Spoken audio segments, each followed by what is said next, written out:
Hello and welcome to another video of Vishran Bastla. आज चाहिँ हामी थोरै क्याजुअल वेमा कुरा गर्दैछौँ.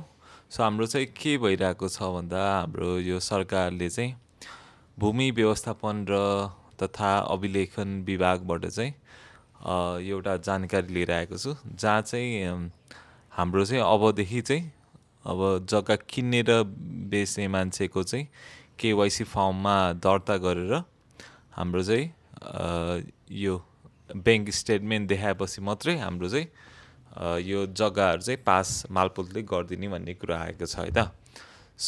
यसको लागि चाहिँ हाम्रो सरकारले यो यसरी हाम्रो सूचना प्रकाशित गरेको थियो.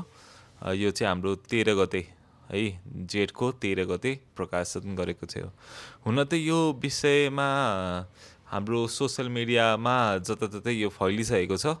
यो चाहिँ खास के को लागि रहेछ भन्दाखेरि सम्पत्ति शुद्धिकरण, मनी लन्ड्रिङहरूबाट चाहिँ यसलाई चाहिँ व्यवस्थापन गर्नेको लागि रहेछ है त.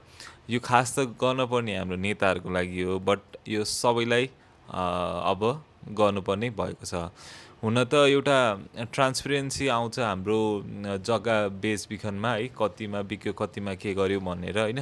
त्यसमा पनि लाइक अब मेरो 2-3 क्वेसनहरू छ, त्यो अब कमेन्टमा हजुरहरूलाई के लाग्छ त्यो लेख्नु होला. जस्तै फर इक्जाम्पल अब हाम्रो चाहिँ जस्तै जग्गा यो सरकारी मूल्य भन्दा त हाम्रो जग्गा त बढीमै बिक्छ राइट. हाम्रो जस्तै एउटा भ्यालुएसन एउटा जग्गाको हाम्रो 20 लाखको छ भने त्यो कम्तीमा नि हाम्रो अब 80 लाखमा त हाम्रो नर्मल कारोबार हुन्छ. तर पेपरमा चाहिँ हामीले 20 लाखको देखाइन्छ. 20 लाख चाहिँ यता लाइक जग्गा धनीको नाममा, जग्गा धनीबाट चाहिँ के गर्नु पऱ्यो, बायरबाट चाहिँ जग्गा धनीको नाममा चाहिँ आगो देखाउनु पऱ्यो हेर्नु है. त्यसमा पनि त्यो लफडा हुन सक्छ, किनभने 20 लाख देखाएपछि हाम्रो रहेको 60 लाखको त हाम्रो यो कालो धन त जसै हामीले गर्न मिलिरहेछ है. अब कतिको बुझ्नु भयो होइन. हाम्रो सरकारी दर रेट अनुसारको हाम्रो कर तिरिन्छ मालपोतमा, त्यही अनुसारको हाम्रो त्यहाँ रेट लेखेको हुन्छ. तर एक्चुअल रेट चाहिँ हाम्रो धेरै माथि हुन्छ. हरेक कारोबारमा हजुरले देखिराख्नु भएको छ होला. त्यही भएर अब कोहीले है, ल यो कुरा अझ प्रस्तावमा है, कोहीले चाहिँ के गर्नुभएको छ भने हाम्रो ब्याङ्कको भ्यालुएसन बढाउन पनि हाम्रो एक्चुअल एमाउन्ट जति हो, जस्तै त्यो जग्गाको 20/40को जग्गा छ कुनै ठाउँमा, त्यसको मूल्य चाहिँ 80 लाख हो भने 80 लाखै यो जग्गालाई परेको भनेर होइन, भ्यालु गेन ट्याक्स होइन, के गेन ट्याक्स भन्ने मा चाहिँ पैसा बरु तिरेर होइन, 5% है 7% तिरेर हाम्रो त्यसको भ्यालुएसन नै, त्यसको जग्गाको मूल्य नै, सरकारी मूल्य नै 80 लाख बनाएर पनि हाम्रो ब्याङ्कबाट चाहिँ बढी लोन झिक्न सकिन्छ भने त्यसरी नै काम गर्नुपर्छ कोही मान्छेहरूले है. त्यो I think that is fair, किनभने त्यो जति एक्चुअल मूल्य हो त्यति नै हामीले भ्यालु ट्याक्स त्यसरी नै दिइरहेको छ, त्यसै गरी हामीले लोन पाइरहेको छ. तर यो कुरालाई प्रब्लम होइन. तर अर्को कुरालाई प्रब्लम हो, जुन चाहिँ एक्चुअल भ्यालु 80 लाख हो तर हाम्रो पेपरमा भ्यालु 20 लाखको छ. त्यसको लागि चाहिँ यसले फेरि पनि समस्या ल्याउने मैले देखिरहेको छु है. जबसम्म हाम्रो सरकारले नै हरेकको सरकारी दर रेटै जति एक्चुअल हो त्यति नै बनाइदियो भने आई थिङ्क यो प्रब्लम सल्भ हुन्छ. अनि अझ अब यो मेरो लेभलको भन्दा नि अझ हाई लेभलको कुरा आउँछ होला, मैले यति सोचेछु. तर त्यसमा अझ धेरै कम्प्लिकेसनहरू छ होला है, जुन चाहिँ अब म अझै सिक्दै गरेको, यो रियल इस्टेटको बारेमा बुझ्दै गरेको मान्छेले चाहिँ यो कुरा मैले चाहिँ बताइरहेको छु है त हजुरहरूलाई. यसमा चाहिँ अब फर्स्टमा त सम्पत्ति शुद्धिकरण को लागि चाहिँ यो गरिएको भनिएको छ भने अब यसमा चाहिँ केवाइसी फर्म भर्नुपर्ने भन्ने कुरा छ है. सरी यहाँ गयो. यो सर पढ्नु होला, मैले चाहिँ जे होस् पढेँ है. पढेर चाहिँ अब हजुरलाई भनिरहेको छु. यो फर्म चाहिँ अहिले म देखाउँछु, त्यो एउटा फर्म छ, फिलअप गर्नुपर्ने छ. अनि मेन कुरा त ब्याङ्क स्टेटमेन्ट हो. ब्याङ्क स्टेटमेन्ट चाहिँ हाम्रो बैना गर्नु पनि अब त्यही हो. अब बैना कतिमा गर्नुभयो, पहिला बैना गरेको पनि एउटा कागज हुनु पऱ्यो. त्यो कागजको नि अब त्यो जति बैना एमाउन्ट हो त्यो पनि त्यो ब्याङ्क स्टेटमा देखिनु पऱ्यो, यति कति गथ्यो होइन बैनाको पैसा पनि, एन्ड त्यो दिन पनि अब हामीले यति पैसा गयो भन्ने कुरा छ है. यो चाहिँ हाम्रो 10 लाख भन्दा माथिको कुरामा मात्रै एप्लिकेबल छ है।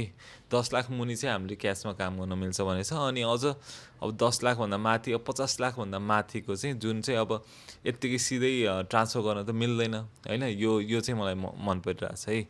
यो कुरा चाहिँ के छ भन्दा अब जस्तै 50 लाख भन्दा माथिको रकम छ जुन चाहिँ अब हामीले किन्न भनेर अब यो सेलरको हैन, जुन चाहिँ बेच्ने मान्छेको खातामा को लागि चाहिँ हामीले चेक काटिन्छ हैन। तर त्यो ब्याङ्कले के सुविधा दिन्छ भन्दाखेरि राइट टु पेमेन्ट हो कि समथिङ छ है, राइट टु पेमेन्ट हो कि के भन्ने र देखिन्छ। त्यो भनेको के भन्दाखेरि चाहिँ यो किन्ने मान्छेको ब्याङ्कमा तँलाई दिने पैसा छ भनेर एउटा ब्याङ्कले चाहिँ एउटा चेक बनाइदिन्छ।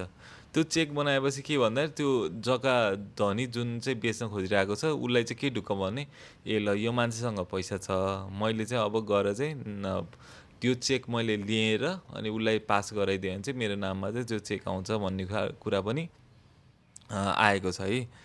ल यो कुरा पनि पढौँ है त।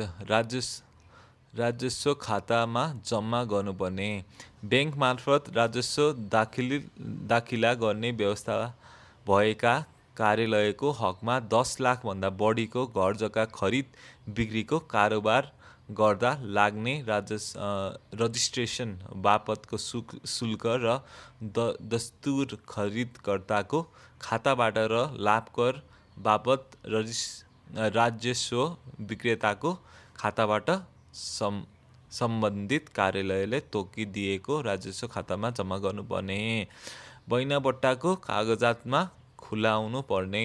घर जग्गा खरिद बिक्री कारोबार गर्दा स्थानीय तहले प्रमाणित गरेको बैनापट्टाको कागज पेश गरेमा 10 लाख रुपैयाँभन्दा बढीको बैनापट्टा भएको भए त्यसको रकम खरिददारको बैङ्क खाताबाट विक्रेताको बैङ्क खाता वा विद्युतीय कारोबार प्रणाली मार्फत लेनदेन भएको विवरण बैनापट्टाको कागज सधैँ पेश गर्नुपर्ने। त्यो नि स्टेटमेन्ट देखाए नै हुने भयो।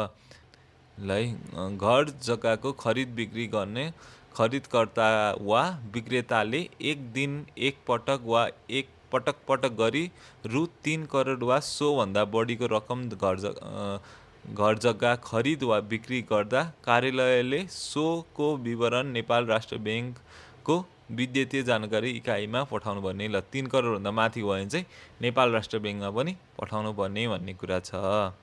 घर जग्गा खरिद वा विक्रेताको कारोबार शङ्कास्पद देखिएमा कार्यालय र सूचक संस्थाले सोको जानकारी नेपाल राष्ट्र ब्याङ्कमा जानकारी गराउनु पर्ने छ।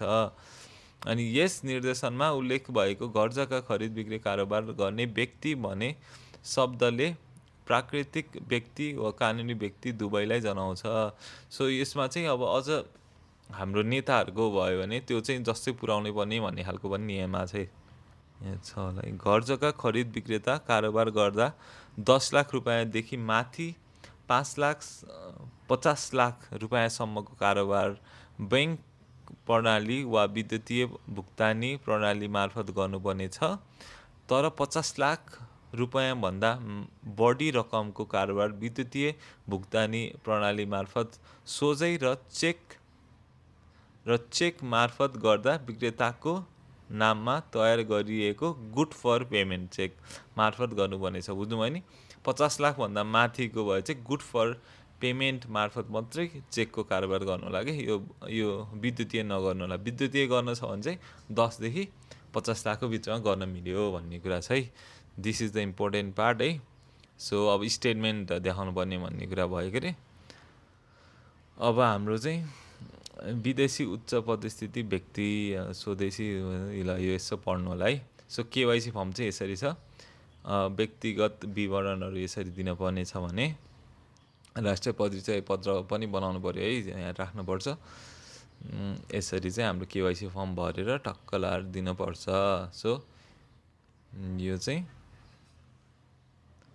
टक्क लाएर हजुरले गर्नुपर्यो। यो अब 7मा के छ, खरिदकर्ता र विक्रेताको विशिष्ट व्यक्तिको नातेदार वा प्रतिनिधि भए ल है। यो जस्तै हजुरको नेताहरूसँग कसैको सम्बन्धहरू छ या नेताहरू नै हुन्छ भने उहाँको चाहिँ यहाँ नाम खुलस्त गर्नु पर्यो है। त्यो भयो भने चाहिँ हाम्रो यो कम हुन्छ भन्ने कुरा हो। त्यसमा पनि मैले अगाडि एउटा प्रब्लम त भनिसकेँ होइन, एक्चुअल र हाम्रो सरकारी रेट त्यो कुरा चाहिँ अब छँदैछ त्यस्तो है। अब आम्दानीको स्रोत पनि ल नै जागिर, रोजगारी, व्यापार, कृषि, घर भाडा, विदेशबाट पैसा अन्ने। अब जग्गा बेचेर भने जग्गा बेचेर फेरि अब त जग्गा बेचेको नि पैसा आएको देखाउनु पऱ्यो।